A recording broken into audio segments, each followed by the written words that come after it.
આજરોજ riverfront project અંતર્ગત જે પ્રથમ સ્ટેપ છે કે રંગમતી અને નાગમતી નદીને ઊંડી અને પહોળી કરવા માટેની કામગીરી આજથી જ્યારે શરૂ થઈ છે ત્યારે એનું અવલોકન સમીક્ષા કરવા માટે થઈ હું આ વિસ્તારના કોર્પોરેટરશ્રીઓ તેમજ આગેવાનશ્રીઓ અને કોર્પોરેશનની પૂરી અધિકારીની પૂરી ટીમ સાથે ઉપસ્થિત થયા છીએ. ટૂંક જ સમયમાં રિવરફ્રન્ટ પ્રોજેક્ટ જ્યારે જામનગરને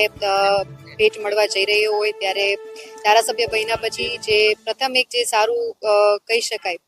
એવો એક ડ્રીમ પ્રોજેક્ટ જે 78 વિધાનસભાને ખાસ કરીને વધારે સ્પર્શે છે એવો રિવરફ્રન્ટ પ્રોજેક્ટ છે એની રજૂઆત આદરણીય મુખ્યમંત્રીશ્રીને કરેલી અને 500 કરોડનો આ એક હ્યુજ પ્રોજેક્ટ છે જેમાં ફર્સ્ટ ફેઝમાં આપણે 125 CR એટલે કે 125 કરોડની માગણી છે દરખાસ્ત છે એ સાહેબ પાસેથી કરેલી છે અને ખૂબ જ હકારાત્મક પ્રતિસાદ આદરણીય મુખ્યમંત્રીશ્રી દ્વારા પણ આપવામાં આવ્યો છે અને જેના પ્રથમ સ્ટેપ રૂપે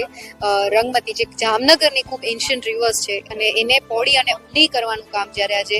કોર્પોરેશનની ટીમ દ્વારા થઈ રહ્યું છે ત્યારે એની સમીક્ષા કરવા અહીં ઉપસ્થિત થયા છીએ. ફક્ત નદીને ઊંડી અને પહોળી કરવાના કામની સાથે સાથે આ જે નદી છે